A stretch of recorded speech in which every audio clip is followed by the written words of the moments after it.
Maintenant, nous allons prier et nous allons commencer. Je vais commencer la parole de Dieu. Père Céleste, dans le nom de Jésus-Christ, nous te remercions parce que nous sommes enfin là ce mercredi soir et nous pouvons être en communion les uns les autres et en communion avec toi et ton Saint-Esprit et les êtres célestes. Merci parce que le Fils de Dieu a transpercé le ciel quand il est descendu chez nous et également transpercé quand il est parti au ciel. Et ainsi nous pouvons avoir la bonté de Dieu. Et merci parce que cette bonté nous invite à dire non au désir de ce monde, à une vie de pécheur, pour que nous puissions t'accepter, pour que nous puissions être remplis du Saint-Esprit et que nous puissions prendre au sérieux le fait que nous puissions être en communion avec toi et que nous donnions notre corps comme un sacrifice cher et que nous donnions notre vie à ton service parce que ce que nous faisons ici sur terre a un impact sur notre sort éternel. Merci parce que tu nous as appelés à voir ton visage pour que nous puissions être avec toi pour toujours. Merci Seigneur parce que tu veux nous faire asseoir au trône du Fils, celui que tu as vêtu de tout pouvoir sur la terre et au ciel et tu lui as tout donné. Merci parce que celui qui a le Fils a la vie. Merci parce que nous avons gagné le pardon des péchés, nous avons gagné la vie éternelle, nous sommes justifiés. Merci parce que tu nous donnes la gloire également. Mais tu vas nous glorifier aussi dans le futur et tu vas nous remplir avec ta force, ta puissance. Nous te demandons, Seigneur, de fortifier l'Église pour que on se défasse de tout trouble et que nous puissions réveiller ces dons de grâce qui peuvent être applicables avec l'imposition des mains, avec le fait que le Saint-Esprit soit répandu. Merci parce que nous ne sommes pas des gens perdus, nous ne sommes pas des gens incapables. Nous sommes des gens bénis, nous avons de la chance, qui sont proches de toi. Nous sommes des personnes qui sont écoutées quand nous crions vers toi et tu envoies l'aide du trône de la grâce au temps venu. Et alors, on enlève de nous cet esprit de ce temps, tous les pouvoirs obscurs qui essaient de nous éloigner de toi. Merci Seigneur parce que tu as promis que dans les derniers jours, le peuple qui connaît Dieu va être courageux et va agir. Merci parce que tu nous as oints de feu et de Saint-Esprit. Merci parce que tu nous vêtes, tu nous habilles de force et que tu fais en sorte que nous puissions être des bons témoins dans ce monde. Que nous soyons comme les étoiles dans une nuit sombre, que nous conduisons beaucoup à la connaissance de la vérité. Donc, je te demande, Seigneur, de visiter les frères, surtout ceux qui sont dans des problèmes, soit à cause de la pandémie COVID, s'ils sont malades, s'ils sont à la maison, ou encore pire, s'ils sont à l'hôpital avec des problèmes aux poumons. Nous te demandons de bénir et de libérer nos frères et toutes les personnes qui sont à nos contacts autour de nous. Et nous te demandons que ceux qui sont dans des problèmes, qui sont tombés dans des problèmes financièrement, qui ont perdu leur emploi, si leur entreprise a perdu des commandes, nous te demandons de les visiter et de leur donner de nouveaux canaux d'aide. Nous te demandons également de visiter les foyers où les couples se disputent, où les enfants luttent contre les parents ou inversement. Nous te demandons de donner de la paix et visite avec l'amour tous les foyers. Répands ton esprit au travers de ce culte ce soir. Utilise ces moyens techniques, les caméras et également les outils à la maison, les téléphones, les iPads, les télévisions, les laptops et les ordinateurs portables pour que ce ne soient pas les outils qui ramènent les déchets de ce monde dans les foyers, mais qui soient harmonisés avec la parole de Dieu et qui apportent la vérité, la justice, la paix, la joie, la domination du Saint-Esprit dans toutes les familles, tous les foyers, dans le nom de Jésus-Christ. Amen. Merci d'avoir été partenaire dans ces prières et je vous demande d'être partenaire dans le feuillage de la Bible. Tout d'abord, nous allons lire dans Actes des Apôtres, chapitre 2, et c'est ici que j'aimerais vous montrer, ou j'aimerais lire Là, cette parole de la Pentecôte, nous ne sommes pas à Pâques ni à Pentecôte encore, mais j'aimerais rappeler votre attention que quand le jour de la Pentecôte était arrivé, on a arrêté de compter le temps et il faut que nous soyons toujours dans un état de Pentecôte et l'Église, soit Israël également, doit être dans cet état de Pentecôte. Donc, cet événement de la Pentecôte, donc la parole la plus importante, les versets les plus importants, donc dans Acte 2, à partir du premier verset, le jour de la Pentecôte, ils étaient tous ensemble dans le même lieu. Tout à coup, il vint du ciel un bruit comme celui d'un vent impétueux et remplit toute la maison où ils étaient assis. Des langues semblables à des langues de feu leur apparurent séparées les unes des autres et se posèrent sur chacun d'eux. Et ils furent tous remplis du Saint-Esprit et se mirent à parler en d'autres langues, selon que l'Esprit leur donnait de s'exprimer. Amen. Donc,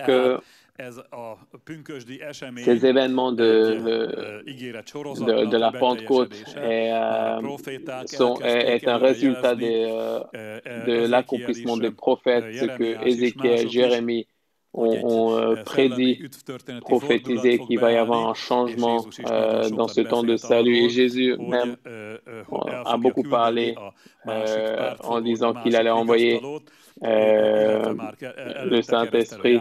Et également, Jean le Baptiste disait de Jésus qu'il allait bâtir de Saint-Esprit et de feu. Donc, c'est ce tournant dans l'histoire du salut qui a été fait par Christ qui a pris corps ici, qui est mort et qui est allé au ciel. Le paroxysme de ces événements est la Pentecôte, cet événement de la Pentecôte où Jésus a envoyé du ciel, après qu'il a été glorifié, il a envoyé le Saint-Esprit. Nous voyons que le Saint-Esprit apparaît de différentes choses qu'on pourrait dire étranges, comme des langues de feu, comme un vent impétueux. On a l'impression, on voit que peut-être que même le lieu tremblait, bougeait, et puis des choses sont passées où non seulement le Saint-Esprit faisait quelque chose, mais tout seul, mais il a pris des gens dans sa collaboration. On peut dire que c'était un événement qui était prophétisé, qui était rempli, qui était prophétisé depuis des centaines d'années. Et donc les premiers pas étaient de cet accomplissement. Avec 120 disciples ont reçu le Saint-Esprit, ils étaient remplis, ils ont ouvert leur bouche et ils ont commencé à parler en langue. J'aimerais aujourd'hui parler un peu plus longtemps de la parole de langue, de parler en langue, et en réalité, c'est l'outil d'attache, ou c'est l'attache, vraiment le point d'attache au Saint-Esprit, le fait de parler en langue. On ne peut pas aujourd'hui rencontrer le Saint-Esprit de la même manière que ce qui s'est passé lors de la Pentecôte, parce que c'était un but très précis, mais avec ces buts, nous pouvons être en contact et nous pouvons être en relation si nous faisons ce que le Saint-Esprit nous dit de faire. Et il est certain que ce n'est pas un hasard que les premiers disciples, leur premier acte, une fois qu'ils étaient remplis du Saint-Esprit, ils ont commencé à parler en langue comme donnait le Saint-Esprit.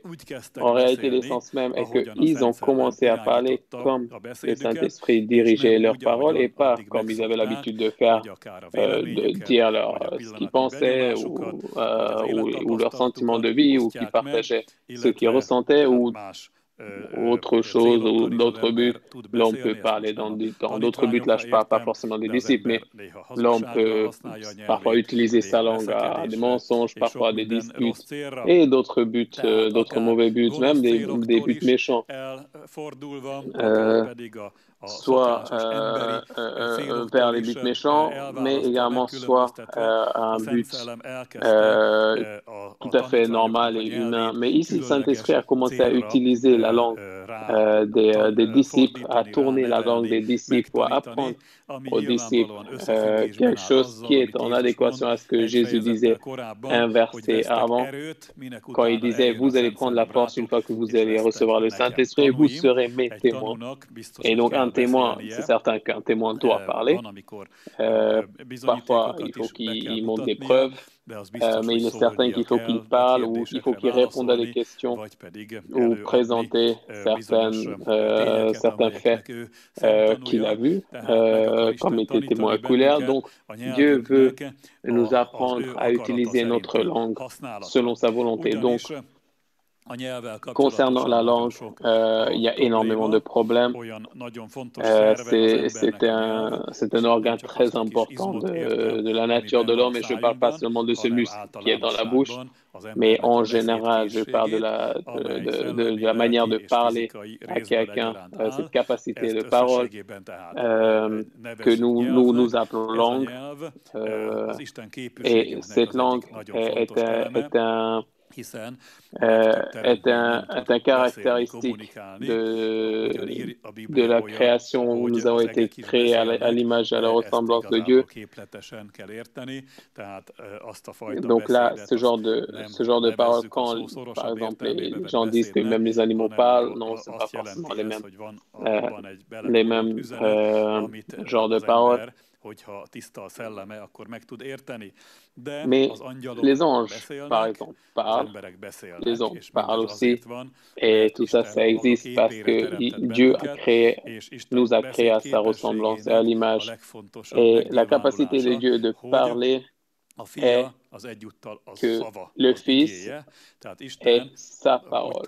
Et je pourrais dire peut-être plus simplement que comme si Dieu s'était dit lui-même, et ainsi un autre être divin est né, le Fils est né. Donc chez Dieu, l'une des tâches la plus importantes est que dans son plein de tâches est qu'il communique. Et l'homme, créé à sa ressemblance et à son image, a reçu comme don cette capacité de parole, cette capacité de communication. Et il est clair que Satan, comme un ange, il connaît cette importance. Et il est essentiel que nous soyons également clairvoyants et que nous ne nous laissions pas nous défaire ou nous tromper parce qu'on dit souvent que les mots s'envolent mais l'écrit reste. Non, il ne faut pas penser forcément que les paroles s'envolent comme ça. Non, la parole ne s'envole jamais. D'une part, ça va quelque part là où on l'a envoyé ou ça va ailleurs, fait son travail, a un effet, puis cette parole revient à la personne qui l'a dit. Donc la parole de l'homme a de l'importance, donc c'est quelque chose de très très important. L'homme clairement peut se donner lui-même ou présenter lui-même par sa parole, comme Dieu a également parlé de lui-même à créer le Fils. Nous ne sommes pas au même niveau, bien sûr, mais les plus de choses sont dites sur nous par notre parole. Quand on voit dans Matthieu 12, Matthieu 12, 34, il dit la chose suivante. Teljességéből szól a száj, vagy úgy is lehet fordítani, hogy a szív kiömléséből szól a száj, vagy egy picit Il dit que car c'est de l'abondance du cœur que la bouche parle. En d'autres mots, c'est ce qui sort du cœur, ce que l'homme va dire. Clairement, la parole va mettre la lumière sur l'état de ce qui est dans le cœur de l'homme. Donc, d'un homme, les plus de choses on peut découvrir, ça va venir de sa parole. Et je pense qu'il ne faut pas que je vous prouve cette attestation que dit la Bible, que les hommes péchaient de plusieurs manières, mais celui qui ne pêche pas avec sa parole est un homme parfait, une femme parfaite. vraiment péché par la parole, et sont peut-être les péchés les plus répandus, ce qu'on commet le plus souvent malheureusement. Et peut-être que c'est dans ce domaine qu'il est difficile de tout réparer. Mais on voit que le Saint-Esprit vient pour nous aider. Quand nous disons que nous parlons du cœur, pensez pas au cœur dans ces expressions modernes, quand vous voyez les jours de la Saint-Valentin, de l'amour, etc.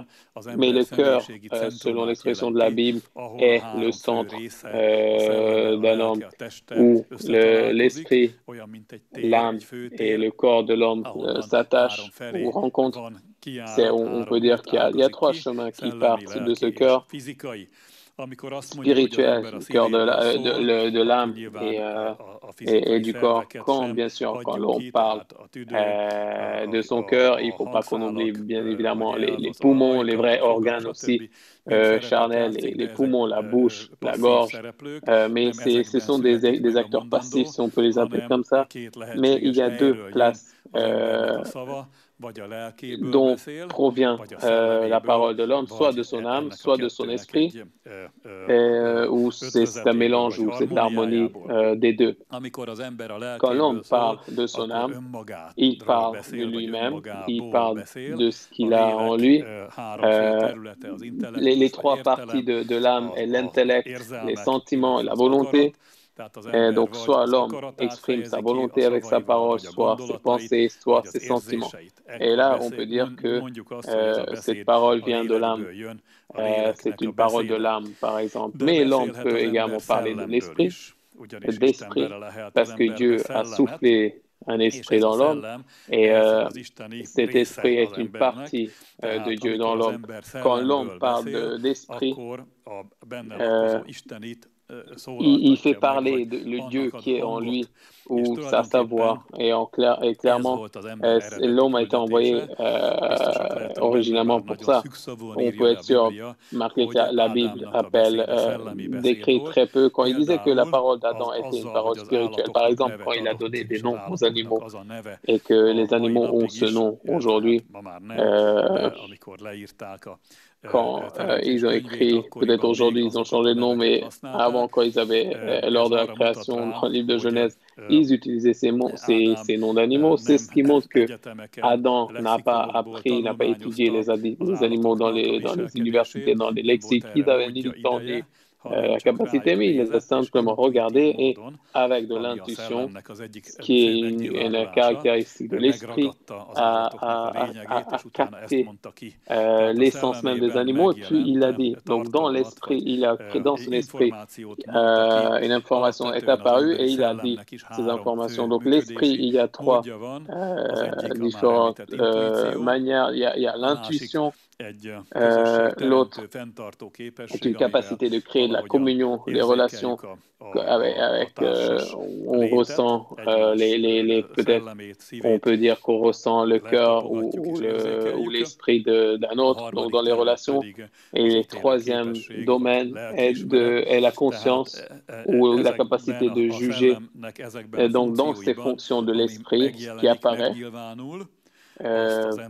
si l'homme les dit, il parle de son esprit, il parle d'esprit. Ce qu'il dit, où il ressent quelque chose d'une manière intuitive, ou comme si quelque chose a été révélé, ou par exemple, s'il rentre en relation avec Dieu, et là, il dit que Dieu même, ou le Seigneur est là. Et là, je parle d'un homme qui a un cœur pur, et il ressent il ressent par exemple qu'il aime une personne et que l'autre personne l'aime également. Oui, aussi, il sent s'il y a un bon esprit présent ou un esprit mauvais présent là où il est. Et également sa conscience, l'on peut voir et comparer les actes des gens, ou ses propres actes. Il peut les juger si ce sont des bonnes choses, de mauvaises choses, de mauvais choix, etc., etc. Quand l'homme dit ça, on appelle ça de parler d'esprit. Chez l'homme pécheur, ça ne peut pas vraiment fonctionner. Et s'il fonctionne, c'est encore pire parce que l'homme pécheur est étranger de Dieu. On dit que son esprit est mort. Ça ne veut pas dire qu'il n'existe pas, mais ça veut dire qu'il est étranger à la vie de Dieu. Et si l'homme, malgré ça, essaye de rentrer dans le monde spirituel, il va tomber dans le péché de l'occultisme. Il y a des gens qui prennent des informations, des révélations par un mauvais esprit. Il est dit, ce sont les paroles d'envoûtement, la magie, etc., des choses qui ressemblent. Donc là, j'aimerais pas parler de cela. Donc ça montre que il faut qu'il y ait une forme originelle parce que le Satan est un menteur et il est le père de la mensonge et il fait que imiter. Donc si ça existe que les hommes fassent des mauvaises choses de leur esprit ou qui disent des choses mauvaises, il faut qu'il existe que l'homme par son esprit quelque chose qui vient de la relation avec le Saint-Esprit dise des bonnes choses. Et c'est le but, en réalité. C'est le but de l'avènement du Saint-Esprit. Pour qu'il enseigne ça à l'homme, il faut d'abord, bien sûr, naître à nouveau, parce que l'homme qui naît de nouveau reçoit un nouvel esprit. Il se libère de l'esprit de la mort, et cet esprit peut commencer à rentrer en relation avec l'esprit de Dieu. Et dans cette relation, c'est le Saint-Esprit qui va être le précurseur, le dominant, mais l'homme aussi peut être le précurseur, mais il faut toujours voir le Saint-Esprit comme un Seigneur aussi. Je peux, par exemple, être le précurseur quand j'étais enfant vers mes parents. De la même manière, quand j'étais petit, je pouvais, par exemple, demander ou dire quelque chose aux parents, mais dès qu'il y avait une décision, ils prenaient la décision. Donc, on a la même relation avec le Saint-Esprit. Il est dominant, mais ça ne veut pas dire oppressé, mais au contraire, c'est fait pour élever l'esprit de l'homme. Le Saint-Esprit veut élever notre esprit à sa relation. Et il veut apprendre justement aux gens de parler comme ce dont l'esprit de l'homme doit parler. Donc, si là, vous allez au 1 Corinthiens 14, chapitre 14, nous allons voir pas mal de paroles clés concernant ce que veut dire parler d'un esprit d'homme et qu'est-ce que l'esprit de parler en langue. Donc, dans 1 Corinthiens 14, à partir du verset 14, donc l'apôtre Paul dit, en plein milieu de beaucoup de preuves ici, et il dit, et je n'ai pas le temps de tout lire, il dit au 14, car si je prie en langue, mon esprit est en prière, mais mon intelligence demeure stérile. Donc, en gros, ne porte pas de fruit. C'est très, très intéressant. Laissez-moi m'arrêter un peu ici. Il parle ici de l'intelligence. Et ici, il parle de l'intelligence spirituelle parce que l'homme a une intelligence rationnelle, l'intelligence de décortiquer, expliquer. Bien sûr, ça ne veut pas dire que ce n'est pas spirituel, mais premièrement, c'est fait pour expliquer, observer et décortiquer les sentiments qu'il sent ou qu'il a vus. On dit très souvent le nous, ce mot clé, nous, c'est cette intelligence spirituelle, cette intelligence intuitive. Le nous est comme un canal ou comme un pont entre l'âme et l'esprit, où l'homme spirituellement, de manière intuitive, prend de l'esprit et puis il va par ce pont passer à son âme. Très intéressant de voir que l'apôtre Paul dit qu'on peut prier de deux manières. D'un côté, si l'on parle purement de son esprit, et on peut également parler de son intelligence spirituelle. Quand l'on parle d'une manière humaine à Dieu ou essaie d'approcher à Dieu d'une manière rationnelle, l'apôtre Paul n'y a même pas pensé. Et je pense qu'on peut énormément apprendre ici de ça. En vivant dans ces temps après, dans les lumières, le rationalisme, je pense qu'on a beaucoup de choses à changer entre la relation entre notre esprit et notre âme, également la relation entre l'homme et Dieu. Il y a beaucoup de changements nécessaires parce que Dieu est devenu homme pour nous, mais ça ne veut pas dire que dans cet état humain, dans cet état, il faudrait qu'on reste dans cet état bien inférieur encore à Adam, par exemple, ou non, justement au contraire, où il veut nous mettre à cet état au sommet de l'état humain. C'est ce que veut dire parakletos. Pour que je puisse dire encore plus clairement, c'est absolument pas sûr qu'un homme du 21e siècle qui a des ancêtres matérialistes ou athées, peut-être ses ancêtres un peu plus éloignés étaient peut-être un peu liés un petit peu au christianisme. Mais nous savons que déjà au 19e siècle, le christianisme était devenu spirituellement plat, ou s'est vidé de sa spiritualité, et la place de la spiritualité était comblée par la rationalité, l'intelligence. Donc un homme qui a peut-être ses parents, ses grands-parents, ses arrière-grands-parents, peut-être étaient déjà des dents, on peut dire, de type rationnel. Et il est très loin, cet Adam qui a regardé un animal et qui intuitivement tout de suite a dit l'essence même de l'animal. Et il a dit, et que même Dieu a dit, ah ouais, 100% plein dans le mille. Dieu lui a pas dit, non, Adam, franchement, tu t'es tellement trompé là, t'as un 0 sur 20, il faut que tu apprennes beaucoup. Non. Tout de suite, sans aucun enseignement ou autre chose, parce qu'il n'a même pas connu le ABC, là je dis, ou la table de multiplication, je dis simplement des choses modernes. Je dis absolument pas que c'est quelqu'un de primitif, mais il n'avait pas, Adam n'avait pas cette éducation moderne, comme on peut dire. Mais Adam a pu dire quelque chose que peut-être aujourd'hui même des scientifiques, s'ils sont 100 ou 1000 tous ensemble, ne peuvent pas définir aussi rapidement. Donc, de ce type de Adam original, nous sommes, la plupart de nous, très loin.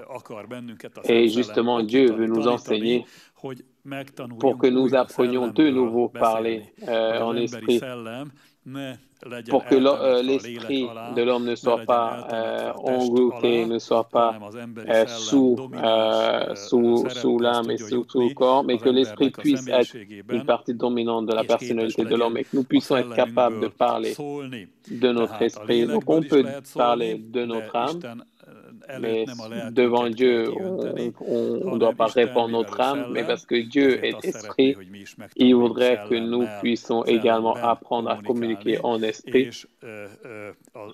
Et l'esprit de Dieu et l'esprit de l'homme, leur coopération, par cette coopération, puisse lui parler, lui prier à lui. Et il veut nous préparer au travers de ça aussi, pour qu'on ne soit pas seulement, ne disons pas seulement, mais on ne puisse pas simplement parler pendant notre prière, parler à Dieu. Le que, c'est un que entre guillemets, mais que nous puissions aussi parler en esprit peut-être à quelqu'un à côté de nous ou à quelqu'un d'inconnu. Et c'est ça que Dieu veut oindre pour que notre esprit puisse être libéré. Juste penser à quelque chose. Quelle était la conséquence du fait que Saint-Esprit était répandu à la Pentecôte? Les 120 disciples, 120 hommes, pendant quelques minutes, je pense que ça n'a pas forcément duré des heures. Ils ont parlé en langue pendant quelques minutes. Imaginez juste quel genre d'onction s'est libéré là-bas. Et tout de suite, sur l'apôtre Pierre, il lui est tombé dessus clairement une protection surnaturelle et une force motrice surnaturelle.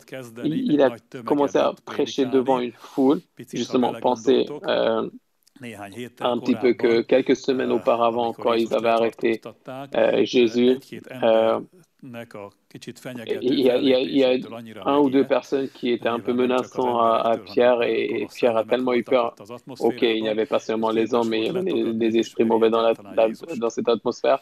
Il était capable de renier complètement Jésus. Et ici, dans une situation où clairement il jouait avec son coup, il était devant des hommes, devant des milliers d'hommes, Et avec énormément de courage, il a proclamé que le Jésus que vous avez crucifié, qu'ils ont crucifié il y a quelque temps, c'est ressuscité. Vous êtes ces meurtriers, mais là, vous allez avoir une dernière chance. Si vous remplissez du Saint-Esprit, vous vous liez à son Église, Dieu va changer le jugement. C'était pas forcément la chose la plus facile, la tâche la plus facile à faire. Et cette onction qui est venue par le fait de parler en Saint-Esprit sur ses disciples, je ne dis pas que le fait de parler en langue, mais c'est avec ça qu'ils ont commencé. Je peux aussi dire que s'ils n'avaient pas forcément parlé en langue tous les 120, peut-être qu'ils n'avaient pas eu cette union entre eux. Peut-être qu'il y a d'autres personnes qui auraient dit que non, c'est quelque chose du Seigneur, et d'autres auraient dit non, c'est quelque chose du diable. Je pense que c'est pas trop dangereux de dire que peut-être qu'ils n'avaient pas cette possibilité de ce qui se passe à la Pentecôte, mais on n'aura pas forcément eu cet effet-là, on n'aura pas forcément eu autant de gens confesser Jésus-Christ comme leur Seigneur, et je pense qu'il aurait même pu être exécuté dessus. Ce que je veux dire, que le fait de parler en langue est l'un des premiers pas, une des premières méthodes d'être rempli du Saint-Esprit. Ça peut délivrer une onction énorme. Tous les autres charismes, je n'ai pas forcément le temps de rentrer dans le détail, mais vous savez qu'il y a des détails. Il y a des détails que la parole de sagesse, parole de différencier les esprits, le charisme de la foi, le charisme de guérir, expliquer les langues, prophétiser, etc. Donc, tous ces charismes-là, nous voyons que a commencé à venir à la surface, parce que pendant la prédication de Pierre, ces dons fonctionnaient. Les gens qui acceptaient le Seigneur, parce qu'il y avait déjà le don de faire la différenciation des esprits. Il y avait d'autres charismes, il y avait des miracles.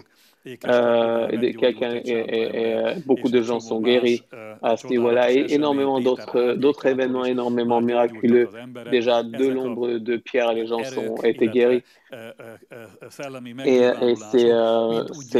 ces événements sont tous venus par cette porte qu'on appelle le fait de parler en langue, et sans quoi rien n'aurait été possible à cette époque-là, à ces moments-là. Et j'aimerais répéter encore, laissez-moi répéter que l'Église doit toujours vivre dans cette Pentecôte-là. La Pentecôte est arrivée et elle ne doit pas cesser. Si le jour de la Pentecôte cesse, la récolte est terminée, et ce temps de salut va être terminé, et un autre temps va commencer.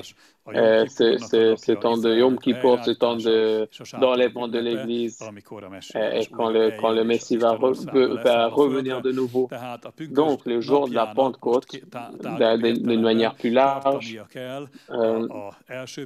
doit passer de sa première Pentecôte. Ok, c'était pas forcément une première Pentecôte, mais dans le Nouveau Testament, oui. Donc, il faut que ça dure jusqu'à l'enlèvement de l'Église. Il faut que nous soyons donc dans le jour de la Pentecôte, nous devons être en communion. Il faut que nous soyons un, il faut que nous soyons prêts à prouver, à parler, à prêcher l'Évangile. Et aussi, il faut que nous bâtissions également l'Église. Donc, le Saint-Esprit a été envoyé à ces buts-là par Jésus.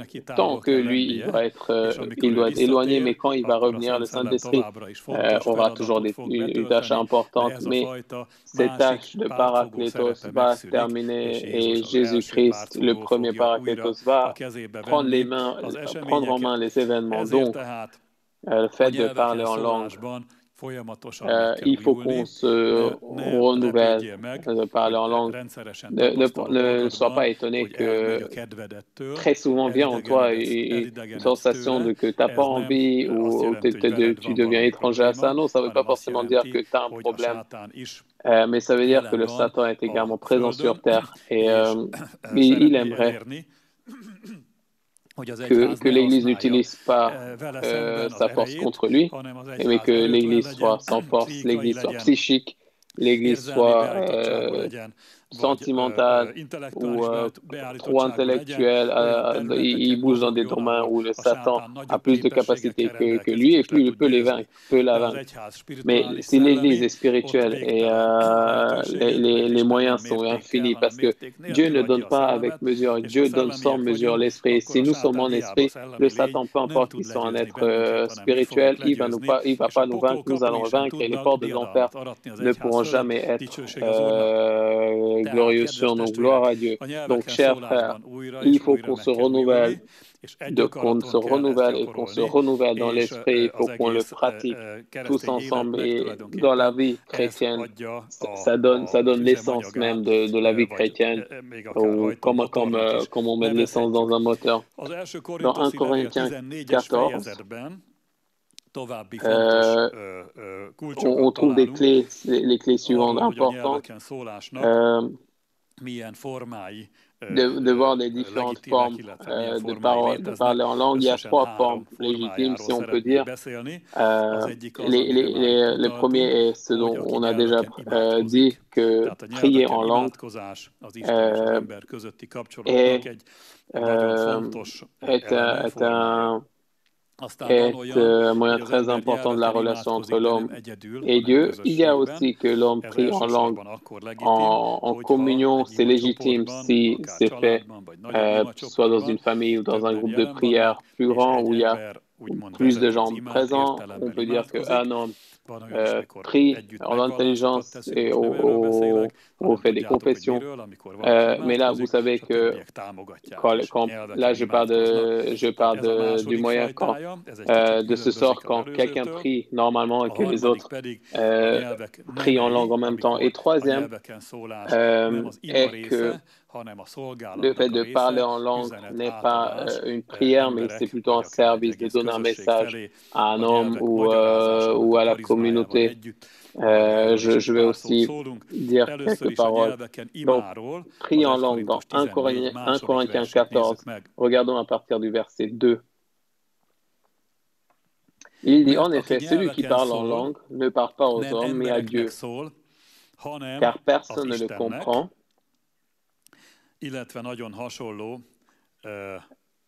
Ailleurs, on peut dire quelque chose de très similaire. Dans le... nincsen magyarázó, hallgasson a gyülekezetben, hanem magának szóljon és az Istennek. Il dit autre chose quand il y a pas quelqu'un qui prie, qui ne prie pas pour lui-même et qui prie à d'autres. Donc revenons au verset 2. Donc il dit ne parle pas aux hommes, donc ce n'est pas une communication vers les hommes, mais c'est une communication en partie vers nous-mêmes, c'est une parole vers nous-mêmes. Je sais qu'en général, on dit que c'est les insensés qui se parlent eux-mêmes, mais pour les gens spirituels, ce n'est pas forcément comme ça, parce que la prière est une parole vers soi-même pour quelqu'un qui regarde l'extérieur, mais en fait, je parle à Dieu, mais ça a un effet sur moi aussi. Je continue. Si quelqu'un essaie d'écouter, car personne ne le comprend. Donc, si quelqu'un essaie d'écouter, il ne faut pas forcément comprendre. Et il dit, car c'est en esprit qu'il dit des mystères. Amen. Donc, la prière en langue a comme but qu'il y a entre Dieu et l'homme une communication qui est spirituelle.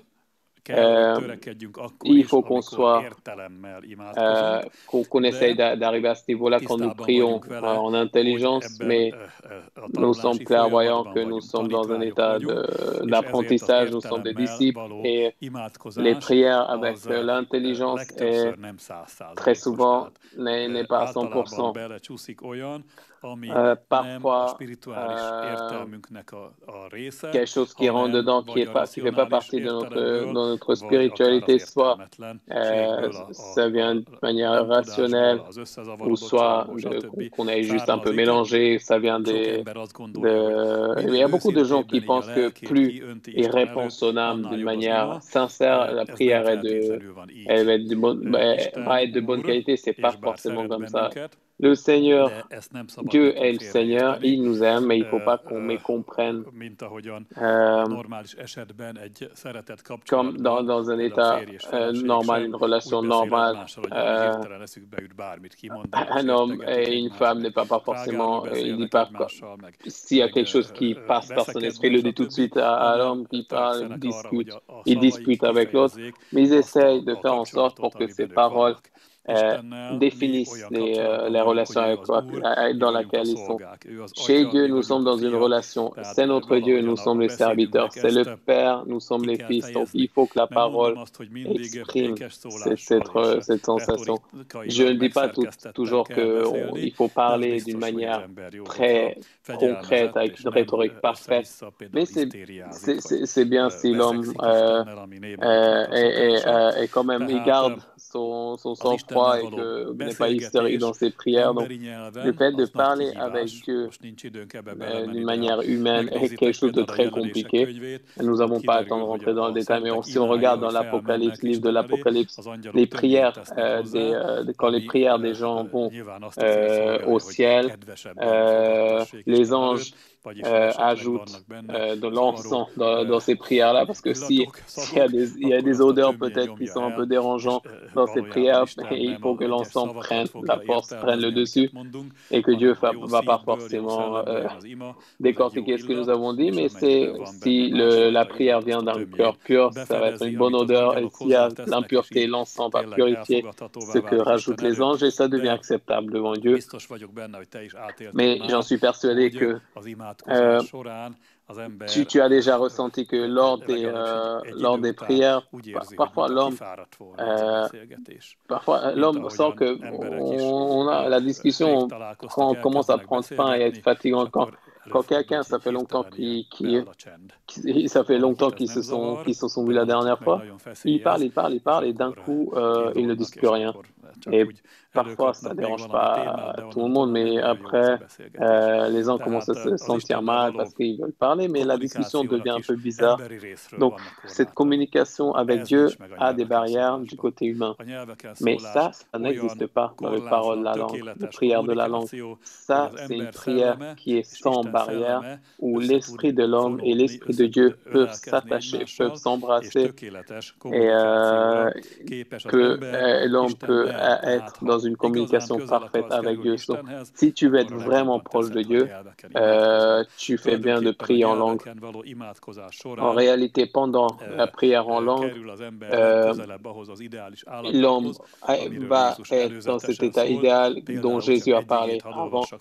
Laissez-moi juste lire un verset rapidement de Jean 17, 26, où ce Paraclétos, le Saint-Esprit, qui a été envoyé pour moi, va vous apprendre tout. Il va vous apprendre tout ce dont vous avez besoin. Donc le Saint-Esprit a la réponse à tout. Il va nous enseigner tout. Moi, ça fait 33 ans que je marche avec le Seigneur et qu'il n'y a pas eu de grande cassure ou de drame dans ma vie chrétienne, gloire à Dieu. C'est vraiment ce que Dieu a fait dans ma vie. Mais je ne pourrais pas dire que j'ai tout compris. Je ne pourrais pas dire que j'ai la réponse à tout. Mais je ne dis pas ça d'une manière parce que je suis frustré ou insatiable, mais il y a comme une barrière ou un mur dans cette communication spirituelle, et ça n'existe pas lors de la prière en langue. Quand l'homme prie en langue, l'esprit de l'homme peut tout prendre du Saint-Esprit, et tout ce que Jésus a dit avant, soit ce qui est dans la Bible, soit ce qui a comme message aujourd'hui, peut être accessible à l'esprit de l'homme. Autre chose très importante, revenant dans 1 Corinthiens 14, 2, c'est qu'on peut parler de mystère avec Dieu. Mais quand nous parlons à Dieu, n'oublions jamais que nous ne sommes pas les seuls à parler, mais il parle aussi. On peut dire qu'on peut parler en mystère. Je connais Isten szólás, és például a démonok vagy a sátán nem tudja lehallgatni. Je comprenais que les gens disaient que fait de parler en langue est une parole secrète et que le Saint-Esprit ne peut pas comprendre. Ok, on peut accepter ça un peu, mais cette expression de mystère revient plus souvent dans la Bible qu'on y pense, et je suis persuadé que l'apôtre Paul pensait à des choses dont Paul pensait aussi, ou que Paul également utilise ce mot de mystère. Par exemple, dans Matthieu 13, 11, il dit par exemple ici que vous a été donné de connaître les mystères du royaume des cieux, que cela ne leur a pas été donné. Ça veut dire qu'il y a des mystères qui deviennent clairs à quelqu'un, pas à d'autres, peut-être même pas à des chrétiens. Toi, peut-être que quand tu pries, le Saint-Esprit va prendre ces informations. Également, il utilise le mot mystère ailleurs dans l'Épître aux Romains 11. Quand il parle de la chute d'Israël et également du rétablissement d'Israël, il dit dans Romains 11, 25, et il dit, car je ne veux pas, frères, que vous ignoriez ce mystère, afin que vous regardiez point comme sages, c'est qu'une partie d'Israël est tombée dans l'endurcissement jusqu'à ce que la totalité des païens soit entrée. Donc, concernant Israël, il y a dans les prophéties aussi, il y a des mystères qui peuvent être expliqués quand quelqu'un prie en langue. En général, quand l'apôtre Paul parle de ces secrets-là, quand il dit dans 1 Corinthiens 2, quand il dit que ce que l'homme, les yeux n'ont point vu, ce que l'oreille n'a point entendu, ce que Dieu a préparé à ceux qui l'aiment, ou avant, nous parlons ces mystères dits de la parole, ce que Dieu a préparé à notre gloire. Donc le Saint-Esprit révèle à l'esprit de l'homme les mystères de Dieu, et l'homme peut pas faire du blabla avec ces secrets, ces mystères-là, mais à dire ces mystères-là. Et comme l'apôtre Paul était capable de partager ces mystères, et un des mystères qu'il a partagé en totalité, et il parlait de la résurrection, ce mystère de la résurrection, quand on voit dans 1 Corinthiens 15, 51, quand il dit la chose suivante, que nous ne mourrons pas tous, mais tous nous serons changés. Un autre mystère très important qu'il dit concernant le rôle de l'Église, dans l'Épître aux Éphésiens 3, 3, à partir de 3, 4, il dit, c'est par révélation que j'ai eu connaissance du mystère sur lequel je viens d'écrire en peu de mots. En les lisant, vous pouvez vous représenter l'intelligence que j'ai du mystère de Christ. C'est peut-être un peu long à expliquer tout ça, ou développer cela, mais quand l'Église va rentrer dans cette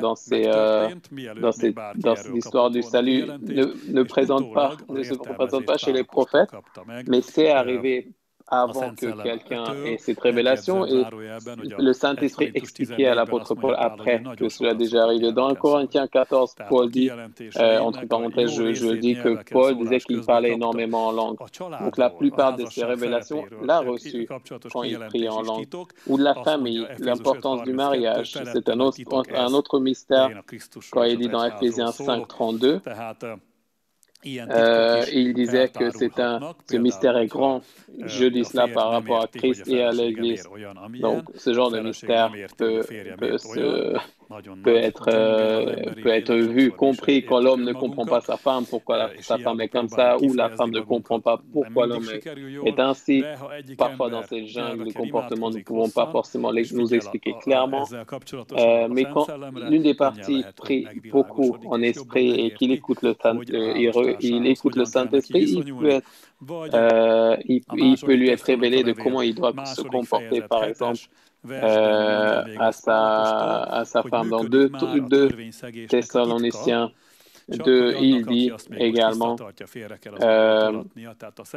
car le mystère de l'iniquité agit déjà, il faut seulement que celui qui le retient ait encore et disparaît. Donc il y a par rapport à ce mystère, il y a beaucoup de faits que l'homme, avec sa science naturelle, ne pourra jamais acquérir, mais que le Saint-Esprit peut révéler. Donc concernant les mystères, la communication concernant les mystères a une importance énorme. Et ça, c'est l'une des forces de prier en langue. Et revenons dans 1 Corinthiens 14:4. Et il dit, celui qui parle en langue s'édifie lui-même. Donc on s'arrête ici. Donc il dit s'édifie lui-même. Et dans cette vue, si on regarde au travers de la Bible, la vraie nature de l'homme, l'essence même de l'homme est son fort intérieur, où selon la création, la volonté de Dieu, l'homme doit être la personne dont Dieu voulait créer. Chez l'homme déchu, peut-être que c'est une partie infime de son corps intérieur, mais quand l'homme naît de nouveau, cette nouvelle naissance commence à remplir l'homme intérieur. Et donc, pour cette raison, dans Ephésiens 3:16, nous lisons la chose suivante, que c'est Saint-Esprit qui fortifie l'homme. Et il dit, en sorte que Christ habite dans votre cœur, par sa foi. Et avant, il dit d'être puissamment fortifié par son esprit dans l'homme intérieur. Donc, quand nous parlons en langue, l'une des actions du Saint-Esprit est de fortifier l'homme intérieur. Et quand l'homme intérieur se fortifie, il devient plus en plus semblable à Christ. Et cela fonctionne avec la parole de langue. Et l'homme, donc, c'est le processus qui fait en sorte que l'homme devient un homme spirituel. On n'a pas forcément le temps de tout dire, mais vous pouvez dire dans 1 Corinthiens, dans 2 et 3, de comprendre que veut dire d'être un homme psychique ou un homme de l'âme. Là, si on parle de chrétien, un homme est, par exemple, un chrétien psychique qui a le Saint-Esprit en lui, mais il ne met pas ça, c'est pas le plus important chez lui, mais il s'attache plutôt à son âme. Et l'âme, dans le meilleur des cas, a appris quelque chose du Saint-Esprit, mais dans le pire des cas, peut-être que c'est une âme qui porte encore le passé de leur ancêtre ou de son passé péché. Et puis l'apôtre Paul dit également une autre sorte où l'ancienne nature est prédominante dans l'homme et que donc ni l'homme charnel et ni l'homme qui est que dans l'âme ne peut communiquer avec Dieu, que l'homme spirituel pourra communiquer avec Dieu, celui qui est sous la domination de l'Esprit. Si nous prions dans l'Esprit, par l'Esprit, on a un autre profit très important, que le fait de parler en langue et de prier en langue et d'expliquer la parole en langue fonctionne aussi que quand quelqu'un prie, par exemple, beaucoup en langue, essaie de prier en intelligence, il ressent que, en fait, c'est beaucoup plus facile et ça marche beaucoup mieux. Et pendant que son esprit s'est fortifié dans ce qu'il a appris et pendant la parole en langue, il ressent que même la parole intelligente fonctionne mieux, comprendra comment je pourrais plus parler à mes semblables, des gens qui sont dans le service avec d'autres. Il est très très important qu'ils prient beaucoup en langue parce que sinon il n'y aura pas la possibilité de parler à quelqu'un, pour bâtir quelqu'un, pour aider, éduquer, enseigner quelqu'un et partager beaucoup de sciences. C'est très très compliqué. Même les professeurs reconnaissent qu'après déjà 2-3 minutes, c'est compliqué d'expliquer des choses clairement à des gens. Mais pour nous, ce qui est très important, c'est qu'on parle en esprit et qu'on puisse à ce moment-là, on peut même parler pendant des heures et des heures à des gens. Quand moi, j'étais universitaire à l'université, étudiant à l'université à l'époque, quand j'écoutais les gens parler, je ne pourrais pas écouter plusieurs minutes sans avoir mon attention détachée. Et quand j'ai accepté le Seigneur et je suis allé à un cours biblique avec Chandor, il a parlé pendant 3 heures et ça a tellement touché mon esprit que j'écoutais pendant 3 heures sans broncher. Et c'est là où je commençais à comprendre qu'il y a la différence entre cette parole vivante et ces paroles en esprit. Mais là, le temps passe rapidement, donc les autres thèmes. Quand nous prions en communion, la prière en langue peut aider et fortifier la personne qui prie et qui conduit la prière. Donc, ne laissons pas ça tomber. Mais quand vous priez en langue pour fortifier quelqu'un qui prie avec l'intelligence, faites attention que ce soit comme de l'esprit. On ne peut pas forcément parler en esprit avec son psyché, mais ça peut arriver que quelqu'un dit un peu des paroles en langue, mais ça fonctionne pas forcément et c'est quelque chose un mélange de parler en langue normalement et un mélange psychique. Là, je peux dire que c'est même quelque chose de pas terrible et faites en sorte, je vous demande que ce soit vraiment quelque chose qui aide la personne qui prie, que ce soit comme des fleuves d'eau vivante qui coulent de votre intérieur. Donc, c'est intéressant, important de pratiquer, puis expliquer les langues. Cette charisme a été donnée parce que Dieu veut enseigner à l'homme de prophétiser, en d'autres mots, parler avec son esprit, de son esprit. Et donc, l'enseignement qui vient, le message qui vient encore avec une plus grande onction quand on parle en langue, et on va pouvoir donner ce message que Dieu voulait originalement dire. Et quand on prophétise, et déjà dans 1 Corinthiens, Paul le dit, 1 Corinthiens 14, et il disait que d'expliquer les langues ou que d'expliquer les langues ressemblait à beaucoup ce qu'on disait auparavant. Quand Samuel également était enseigné à l'époque, il enseignait aux jeunes prophètes et comment on doit parler en langue. Paul enseignait aux Corinthiens d'être charismatiques. On nous enseigne également d'être charismatiques pour que le Saint-Esprit ne soit pas attristé en nous, mais il faut qu'on utilise tous ces dons. Mais cette porte de dons est la prière en langue. Et c'est pour ça que je vous exhorte d'utiliser ces temps-là où nous ne pouvons pas forcément aller à l'église, nous sommes beaucoup plus longtemps à la maison. Soyez pas simplement devant la télé ou devant Internet, mais prenez votre temps et prenez beaucoup de temps à aller devant le Seigneur et prier en langue pendant des minutes, pendant 10 minutes, pendant des heures. On peut aller plusieurs heures. Bien sûr, il ne faut pas que ça devienne un niveau maniaque, mais il est très important que votre esprit et que vous soyez toujours dans la prière en langue. Merci beaucoup de m'avoir écouté et on va voir Rauf Tibor.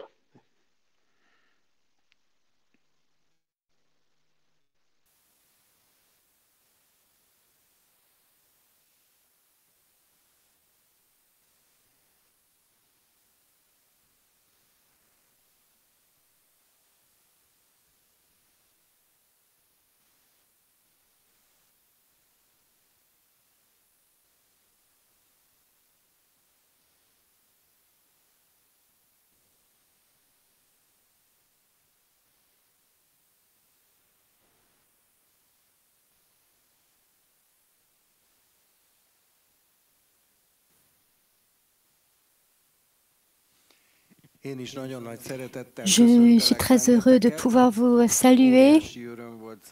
C'était un très, très grand plaisir de me rencontrer pour la première fois avec mon frère Csaba.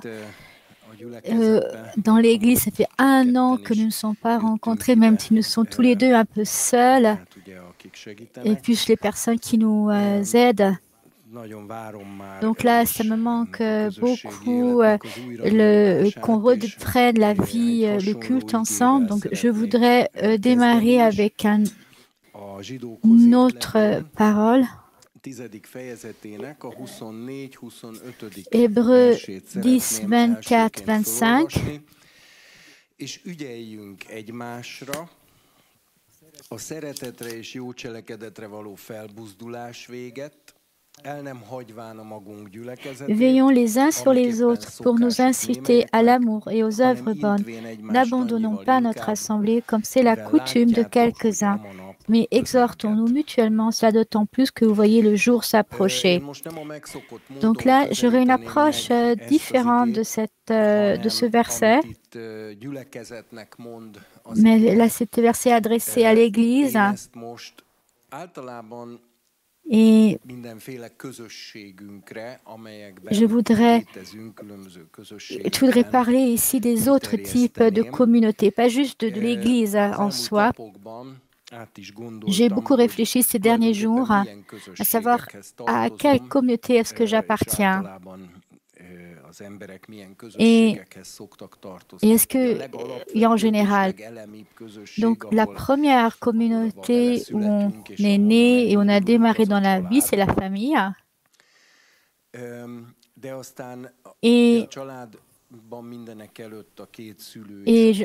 j'entends par cela les parents et les frères et sœurs. C'est la famille nucléaire.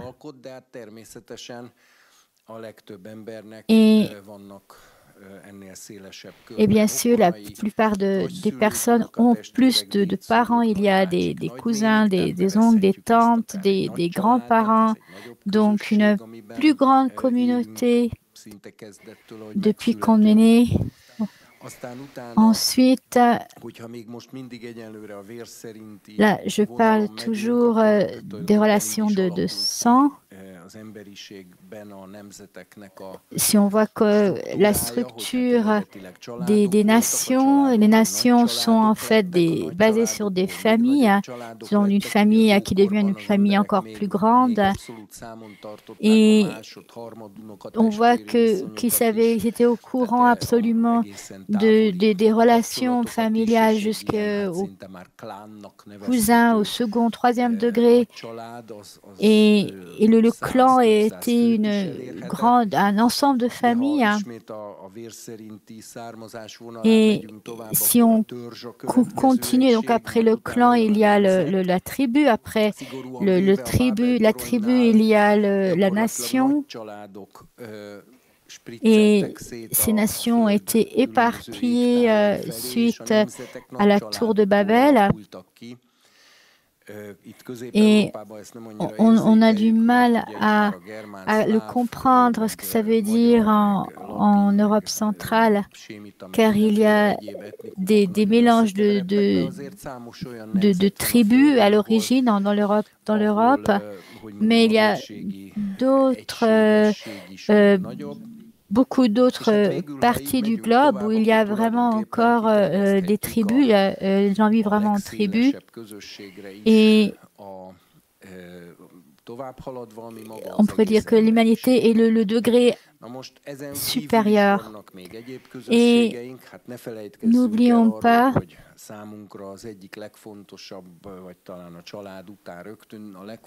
que après la famille, ce qui est le plus important, c'est l'Église qui n'est pas fondée sur une relation du sang. Et ensuite, il y a des communautés auxquelles nous appartenons. Ça peut être la communauté de nos collègues de travail, des parents d'élèves. Et si nous regardons comment est-ce que nous apprenons la vie en communauté, alors nous arrivons à la conclusion que l'ensemble de l'humanité est notre communauté et c'est notre prochain. Nous sommes entourés de nos prochains et nous pensons que nous devons vivre en paix les uns avec les autres. Et comme le philosophe avait dit, que l'humanité comme communauté ne fonctionne pas sans défaut, a des défauts évidents. Donc, pour nous, le commandement, le deuxième commandement est d'aimer notre prochain comme nous-mêmes. Et j'y réfléchissais d'ailleurs qu'aimer n'est pas quelque chose de simple.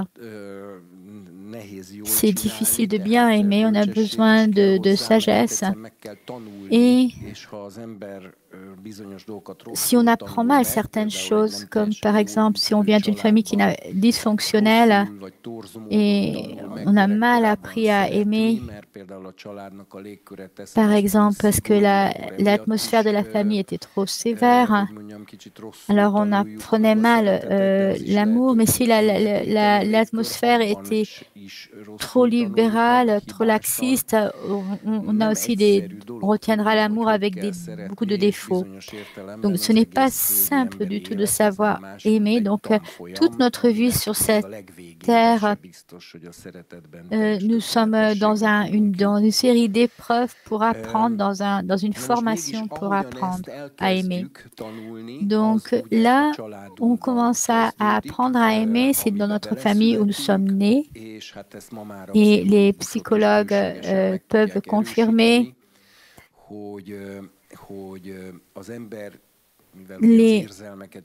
quand nous apprenons les sentiments, nous apprenons à penser, nous apprenons par exemple aussi à réfléchir quand nous étudions les mathématiques.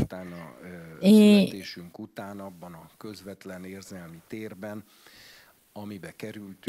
ensuite, nous arrivons dans notre famille. Et si dans notre famille, il y a une bonne atmosphère, alors on apprend mieux à aimer. Si notre famille est dysfonctionnelle, alors il y a des sentiments qui ne sont pas justes. On apprend en tant qu'enfant mal à aimer, car les enfants vont apprendre à répéter ce que font leurs parents. Donc, il y a donc cette sagesse dans la Bible que nous avons rencontrée ici dans ce verset. Dans Exode 20, il y a les 10 commandements. Et comment le sel et les 10 commandements ont été écrits sur 2 tables de pierre. La première table de pierre était pour la relation avec Dieu et la deuxième table de pierre reprend les commandements qui se rapportent à notre prochain. Tout comme le premier commandement, c'est que nous aimons le Seigneur de tout notre être, de toute notre pensée, notre âme. Et le deuxième commandement est d'aimer notre prochain comme nous-mêmes. La première pierre est une sous-description de ce premier commandement. La deuxième table de pierre est un détail de ce deuxième commandement. Et on se rend compte que le premier commandement de la deuxième table de pierre, qui est en fait le plus important, et en fait, les 10 commandements paraissent a priori être donnés l'un après l'autre par ordre d'importance. Donc, ce qui est le plus important au niveau des relations humaines est de respecter ton père et ta mère. Donc, Exode 20, 12, honore ton père et ta mère afin que tes jours se prolongent sur la terre que l'Éternel, ton Dieu, t'a donné. Dans une autre version, nous dit honore ton père et ta mère afin que tu aies une vie heureuse sur la terre. Et quand l'apôtre Paul cite ce verset pour la vie des familles chrétiennes, il ajoute, c'est le premier commandement qui a une promesse. Donc, au sein des 10 commandements, C'est le premier qui n'est pas sanctionné par une punition, mais par une promesse. C'est-à-dire que tu vivras, que les jours se prolongeront et cela passe même pour être avant ne commets pas de meurtre ou ne connaît pas d'adultère. Donc, on commençait l'adultère et le meurtre.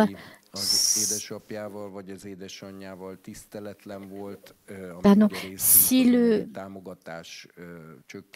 une personne était manquait de respect à ses parents, cela pouvait aller même jusqu'à la punie de mort dans l'Ancien Testament. Et Jésus avait dit, Dieu avait dit que si on nous dit de respecter notre père et notre mère, mais que si on y manque, on peut être puni de mort. Donc, on voit qu'au lieu de Jésus-Christ également, c'était important. Et pour une personne contemporaine, cela peut être bizarre même de se dire, mais pourquoi est-ce que le respect des parents est plus important et de toutes les relations, par rapport à toutes les relations humaines. C'est très divergent de notre culture actuelle. Mais si nous réfléchissons bien à ce que j'ai dit auparavant, à savoir que tous les sentiments que nous avons acquis par vie et par nos parents, donc, la relation entre notre père et notre mère, et la relation à moi et la relation à mes frères et sœurs, c'est là que nous apprenons à les autres formes de la communauté. Car on peut dire que quand un enfant, jusqu'à l'âge de 3 ans, je crois même peut-être il y a une autre phase jusqu'à 7 ans, mais après, à l'âge de 7 ans, le caractère de base ne va pas vraiment se modifier. Donc, c'est pour ça que les problèmes de comportements sociaux ont une origine au niveau de la petite enfance. Et que cela, l'atmosphère dans la famille est à l'origine de ces défauts de comportement. Donc,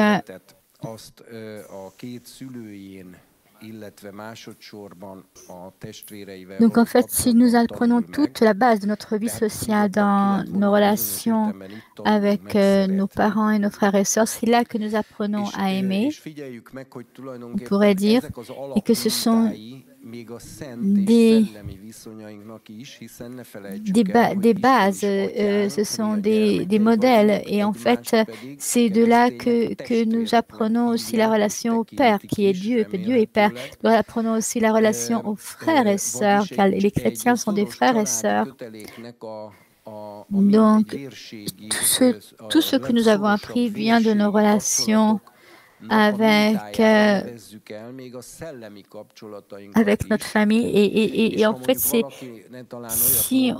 quelqu'un se trouverait à dire « Ah, mais il y a l'ensemble de l'humanité et nous sommes tous frères et sœurs si nous appartenons à l'humanité », alors on utilisera le mot « frère » et « sœur ». C'est-à-dire l'image du frère et de la sœur au sein de la famille nucléaire. Et on utilise ce concept pour définir d'autres relations.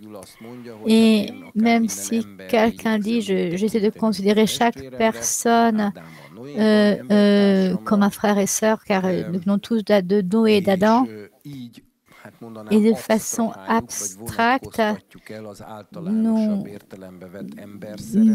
en fait, cette abstraction vient de ce qui existe, de ce que nous avons appris dans la famille, avec les frères et sœurs. Pourquoi est-ce que c'est important? D'abord parce que l'expression « aime ton prochain comme toi-même », en tant que commandement, en fait, c'est parce que Jésus on lui avait posé la question, mais qui est mon prochain? Et Jésus avait répondu en racontant l'histoire du bon Samaritain.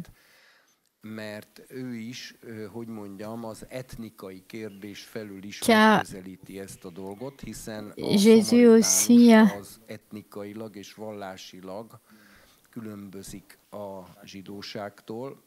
Jésus avait pris l'exemple du Samaritain qui est différent sur le plan ethnique et religieux. Et on voit qu'il y a un sacrificateur qui se détourne de l'homme qui est blessé. Et ensuite, il y a ce Samaritain qui est différent sur le plan ethnique et religieux des autres qui étaient des Juifs. Et en disant, mais qui sont parmi ces trois, qui était le prochain de la personne qui avait été attaquée? Et là, on dit, celui qui a exercé la miséricorde. Oui, tu as bien répondu, donc agis de même et tu vivras. Donc Jésus montre, donne un exemple que quand notre amour arrive à dépasser des barrières ethniques et que nous arrivons à aimer en dehors de notre famille et c'est-à-dire que nous pouvons aimer notre prochain, quelle que soit la différence ethnique ou la différence religieuse.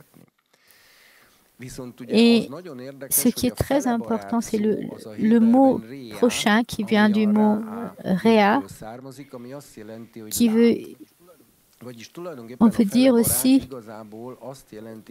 celui que tu vois, celui avec qui tu es en contact, celui qui se trouve devant toi, que tu vois de tes yeux. C'est traduit par voisin dans neighbor dans les traductions bibliques. Celui qui semble le plus proche de toi, celui qui se trouve immédiatement en contact avec toi. Il ne s'agit pas là d'aimer à la fois toute l'humanité, comme toi-même, ce ne serait même pas possible car tu ne connais pas chaque personne, tu n'es pas en relation avec elle. Et c'est pour cela que tu ne peux absolument rien faire pour toute l'humanité parce que tu voudrais manifester cet amour que tu as vis-à-vis d'eux. Donc ce n'est pas ce que nous devons comprendre, l'amour du prochain. Ce n'est pas une notion abstraite. L'humanité ne peut pas en faire une notion abstraite. Il s'agit toujours du prochain, en fait, de la personne avec qui tu es en contact. C'est le mot réa. C'est celui qui est ton prochain. Et tu dois te comporter avec lui comme si tu voudrais qu'on te comporte dans la même situation. Et c'est très essentiel, car si nous disons j'aime toutes les personnes, j'aime tout le monde, alors c'est complètement vide.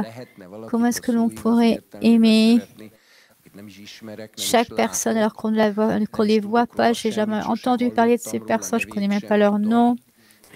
Si c'est notre façon de penser, alors notre amour est quelque chose de complètement abstrait,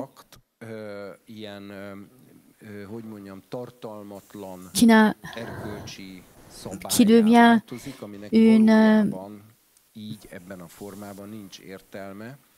une règle complètement vidée de sens.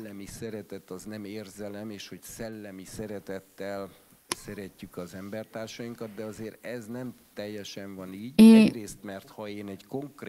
si moi je suis en relation avec une personne concrète, alors ça ne suffira pas si je parle d'un amour dont personne ne peut faire l'expérience, et voilà, si je l'agis, mais qu'il n'y a absolument aucun sentiment derrière. Et ça, c'est très important, car dans l'histoire de la chrétienté, il y a eu beaucoup de problèmes, car comme on le sait, pour la chrétienté, c'est l'amour qui est le plus important. Comme l'apôtre Paul avait dit, qu'il y a trois choses qui restent, demeurent éternellement, l'espoir, la foi et l'amour, mais des trois, c'est l'amour qui restera. Donc, c'est vraiment la valeur la plus importante. Mais il faut arriver à comprendre qu'est-ce que c'est. Car si quelqu'un se dit en fait, moi j'aime l'humanité, alors moi je vais te dire très sincèrement, j'aurais la tendance à dire qu'il n'y a absolument aucun sens. On ne peut pas aimer l'humanité.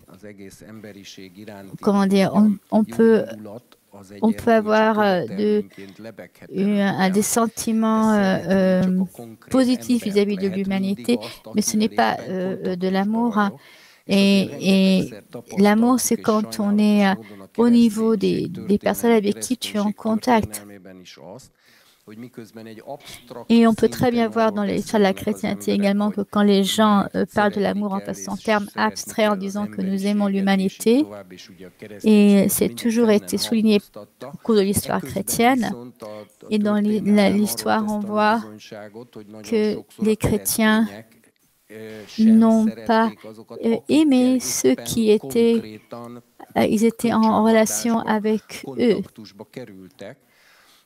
Et donc, il faut faire très attention avec que cet idéal ne soit pas quelque chose d'abstrait, où l'humanité, c'est l'humanité que nous aimons de façon abstraite, mais on ne peut pas aimer une notion, on peut aimer une personne.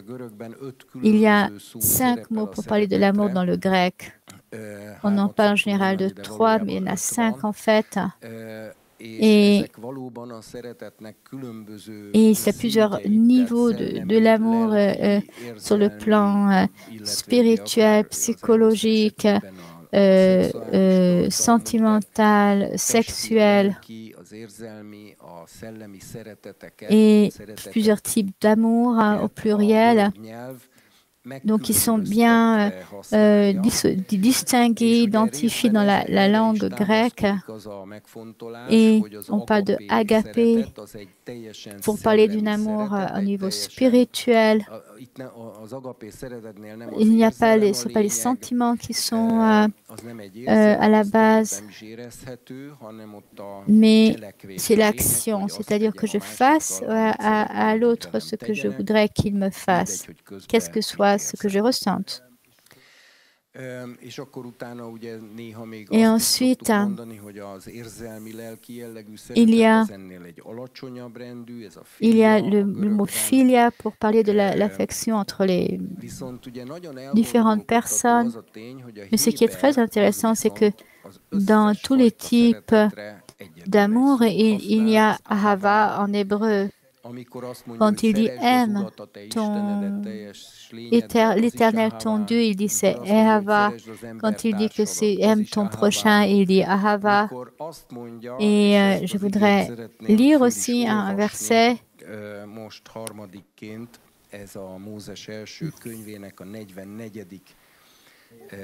Genèse 44. Quand Judas parle à Jacob de l'affection pour l'amour pour Joseph, je ne vais pas... Judas avait dit ce discours à Joseph quand Joseph a fait arrêter Benjamin pour qu'il reste avec lui. Pourquoi? Pour acculer ses frères et qu'ils puissent arriver à la repentance. Et c'est là que Judas commence à prononcer un discours désespéré au cours duquel il dit que c'est plutôt lui qui va rester en tant qu'esclave de Joseph pour le reste de ses jours, mais que Benjamin soit libéré. Et voici son explication. Je ne vais pas tout lire, juste certains versets.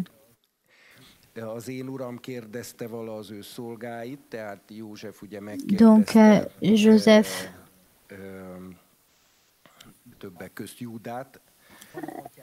mon Seigneur a questionné, verset 19, 44, 19. Mon Seigneur a questionné ses serviteurs en disant, avez-vous un père ou un frère? Nous avons répondu à mon Seigneur, nous avons un vieux père et un petit frère, enfant de sa vieillesse. Son frère est mort. Il est donc le seul qui soit resté de sa mère et son père l'aime. C'est le verbe ahava. Donc, cette façon de cette relation de sang entre les parents et enfants, cet amour biologique, c'est aussi ahava. Donc, dans la langue hébraïque, on utilise exactement le même mot pour dire aimer Dieu et aussi pour dire que Jacob aimait Benjamin. Et il continue. Judas continue. Tu as dit à tes serviteurs, faites-le descendre vers moi, et donc Benjamin, et que je le vois de mes propres yeux. Nous avons répondu à mon Seigneur, le père ne peut quitter son père. S'il le quitte, son père mourra.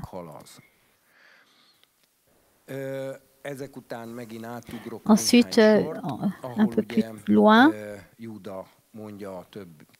et donc Judas raconte la suite de l'histoire. Quand il dit que verset 25, notre Père a dit, retournez. Vous savez, verset 27, ton serviteur, notre Père, nous a dit, vous savez que ma femme avait enfanté deux fils.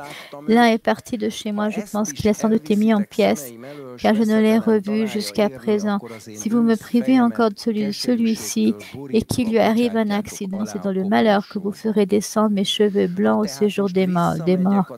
Maintenant, si je reviens auprès de ton serviteur, mon Père, et si le garçon n'est pas avec nous, comme son âme est attachée à la sienne, il mourra en voyant que le garçon n'est pas là. Tes serviteurs auront fait descendre avec douleur dans le séjour des morts les cheveux blancs de ton serviteur, notre Père. Car ton serviteur s'est porté garant pour le garçon, en disant à mon Père, si je ne le ramène pas auprès de toi, je serai pour toujours coupable envers mon Père.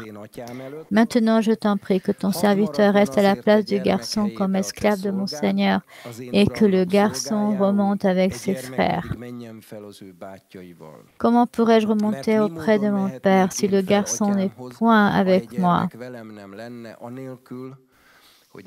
Ah, que mon regard ne s'arrête pas sur le malheur qui atteindra mon Père.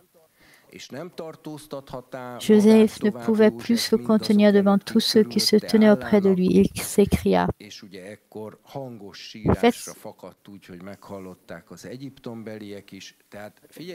Donc, c'est ce discours de Judas qui a brisé le cœur de Joseph. Il a fini par pleurer, il n'a pas pu continuer à jouer son personnage. Et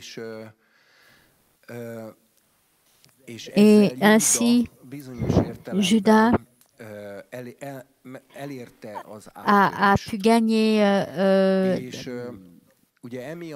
son objectif. Et Judas ensuite a été fait un prince par son père. Alors ce n'était pas une personne qui avait une vie exemplaire, mais il a eu une action messianique. Pourquoi? Parce que il s'est offert pour, à la place d'une autre personne, pour être puni à la place d'une autre personne. C'est une préfiguration aussi de Jésus-Christ qui s'est offert pour nos péchés. J'ai entendu d'un ami que je n'ai pas rencontré il y a 30 ans, qu'il a passé 1 an et demi en prison, car il a accepté de se dire coupable du crime de sa femme. Et à la place de sa femme, il allait en prison pendant 1 an et demi. Et bien que ce soit quelqu'un qui avait déjà un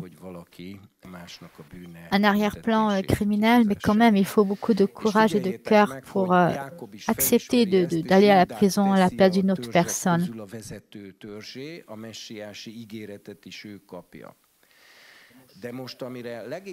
Et je voudrais attirer votre attention sur la chose suivante, c'est que Judas a dit, comment est-ce qu'il décrit la relation entre Jacob et Joseph?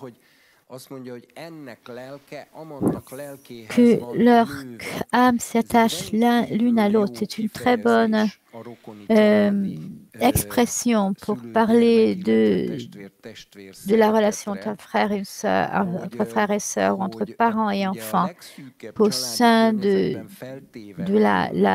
la famille la plus étroite. C'est là où on peut faire l'expérience d'un engagement le plus grand possible, c'est-à-dire que les membres de famille vont se battre les uns pour les autres et vont se couvrir les uns les autres. Ils peuvent même se proposer pour porter une punition, un châtiment à la place du membre de leur famille. Et que le milieu de l'amour, c'est en fait, bien que ce soit bizarre de le dire, c'est dans ces relations de sang. Et c'est pour cela quand on parle de leur interprétation dans d'autres communautés plus larges, cela revient toujours à dire nous sommes frères et sœurs, c'est la relation entre le Père et le Fils. Je pense que c'est important d'en parler, car très souvent la chrétienté est tombée dans cette erreur, c'est-à-dire de parler d'un amour abstrait, alors que dans les relations interpersonnelles de la vie de tous les jours, quand il aurait fallu comparer un comportement d'amour vis-à-vis d'une personne, alors on ne fait que rester dans l'abstraction de l'amour, mais dans la vie de tous les jours, vis-à-vis de notre prochain, ce n'est pas de la façon dont nous nous comportons. Et c'est une façon de se tromper soi-même. Et malheureusement, dans l'Église, alors que c'est l'Église qui parle le plus de l'amour dans le cours de l'histoire, et peut-être que l'histoire s'est attachée à une mission probablement trop grande par rapport à ce qu'elle était capable d'accomplir. Donc j'ai raconté tout cela parce que quand on parle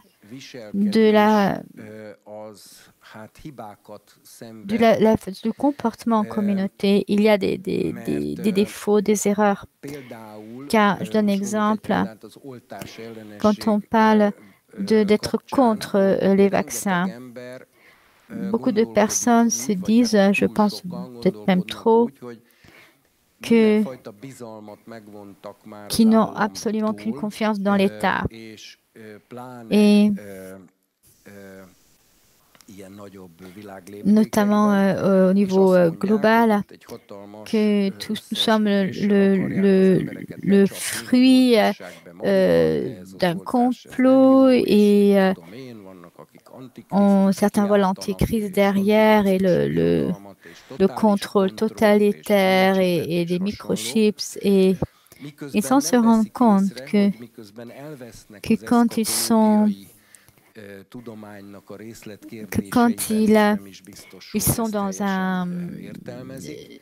dans des hypothèses eschatologiques, il n'y a rien qui prouve que qu'elle soit juste. Mais alors qu'il se détache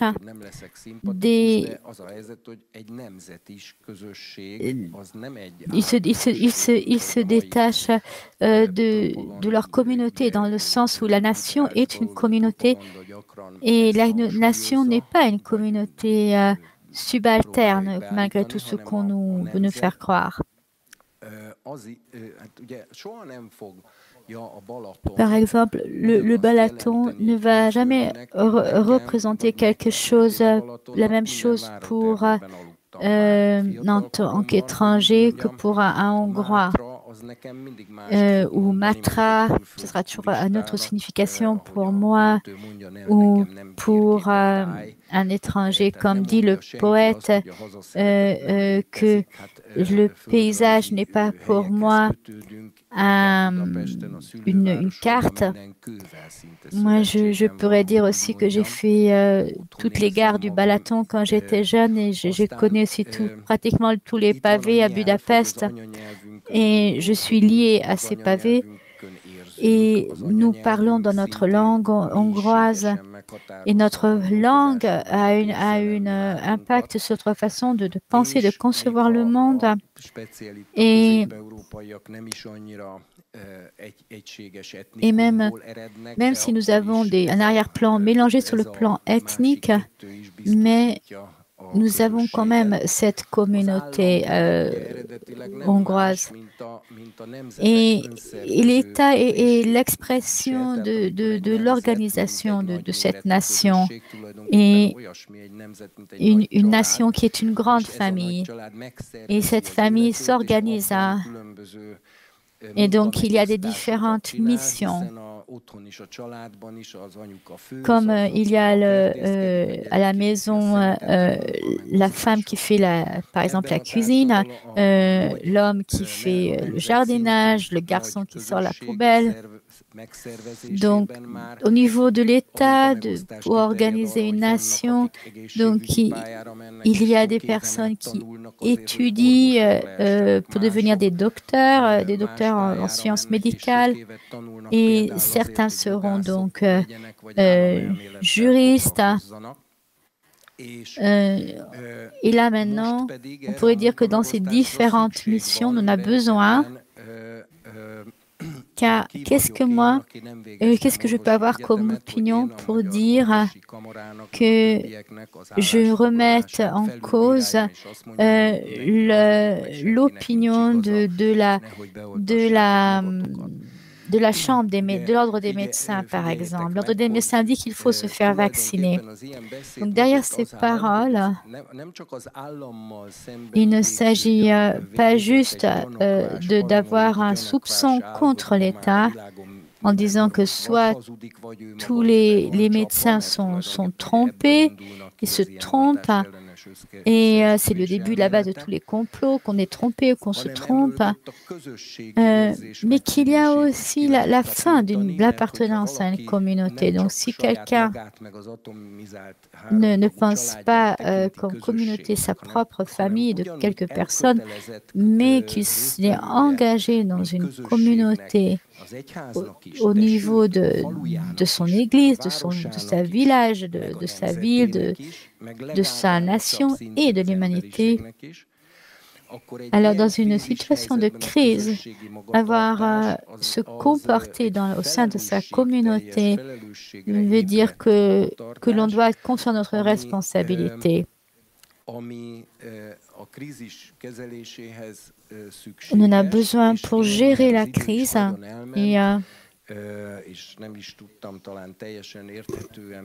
et j'ai peut-être pas pu tout dire.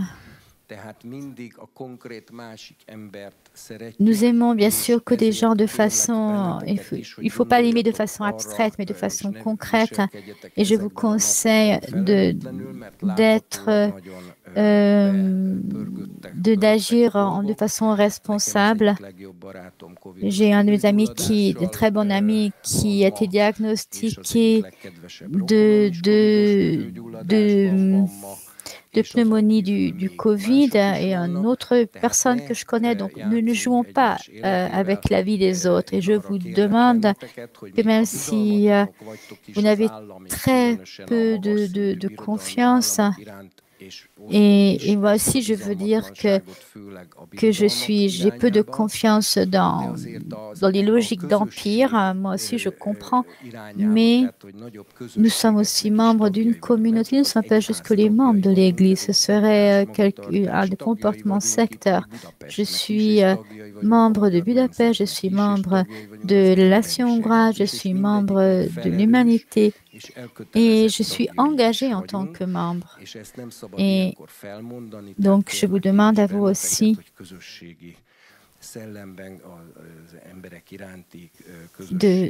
d'avoir une responsabilité chaque jour. Je vous remercie. Nous allons prier ensemble pour finir. Père Tout-Puissant, nous approchons de toi en disant que nous sommes heureux de pouvoir t'appeler notre Père, que nous puissions être tes enfants, que nous puissions appartenir à la famille de Dieu et que nous puissions nous appeler frères et sœurs. Et nous te remercions car c'est toi qui as créé une famille dans l'humanité et Jésus-Christ a donné son sang pour cette famille.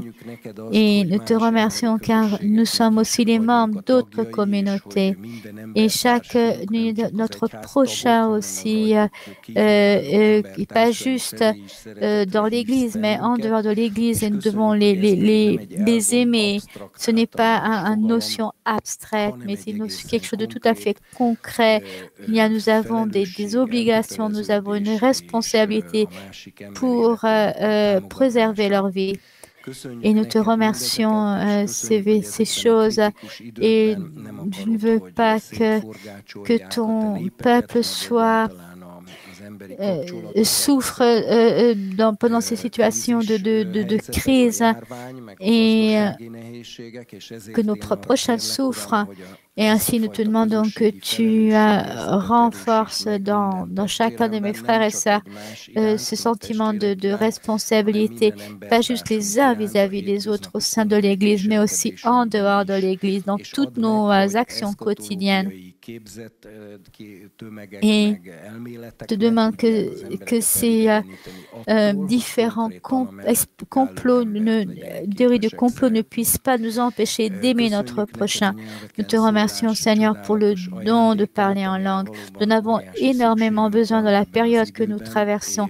Et nous nous engageons, Seigneur, car nous devons pratiquer le parler en langue, car nous avons tellement de choses à te demander que nous ne savons même pas formuler. Et nous te demandons, Seigneur, nous nous louons pour notre frère et sœur. Et te demandons qu'il y ait ta bénédiction, qu'il y ait la protection sur notre santé, que tu nous protèges de ces infections, de toute infection. Et nous te demandons que tu guérisses les malades, que tu guérisses ceux qui ont été attaqués par cette maladie.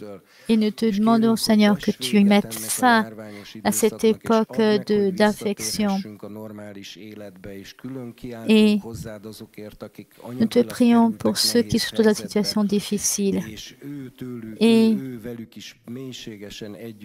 nous savons que c'est quelque chose de terrible de se trouver dans ces situations de maladie. Et nous te demandons, Seigneur, que tu puisses provoquer aussi au travers de ces situations un rapprochement de toi, une repentance, et que nous puissions retrouver notre vie normale, qu'il puisse de nouveau y avoir une reprise des cultes, que nous puissions de nouveau nous rencontrer les uns les autres, que nous puissions nous saluer les uns les autres. Et nous te demandons, Seigneur, que cela ne dure pas longtemps et que l'ensemble de cette nation, Seigneur, nous te prions pour ceux qui ont des difficultés sur le plan matériel, qui ont été complètement balayés par cette maladie, ceux qui travaillent dans les restaurants, qui sont en relation avec le tourisme. Nous te demandons, Seigneur, que tu délivres le monde de l'écroulement de l'économie qui pourrait avoir lieu. Nous te demandons que ces choses puissent être redressées à temps.